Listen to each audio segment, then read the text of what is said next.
Hello বন্ধুরা, কেমন আছো তোমরা সবাই? চলে এলাম আজকে আবার একটা নতুন মিনি ব্লগ নিয়ে।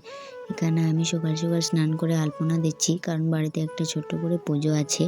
এদিকে পুজো শেষ হয়ে যাওয়ার পর আমি রান্নাঘরে চলে এসেছি, কারণ আজ রান্নাটা আমাকে করতে হবে। এখানে আমি আজকে কুমড়ো আলু দিয়ে একটা সবজি করছি।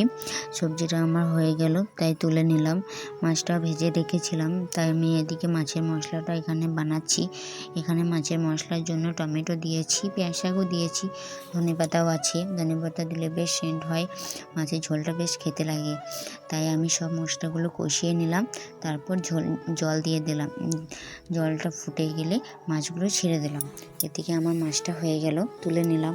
এখানে একটা ভাজা আছে আলু মূলো, সেটাও করে নিলাম। তাই দুজনে মিলে খেয়ে রেডি হয়ে গেলাম।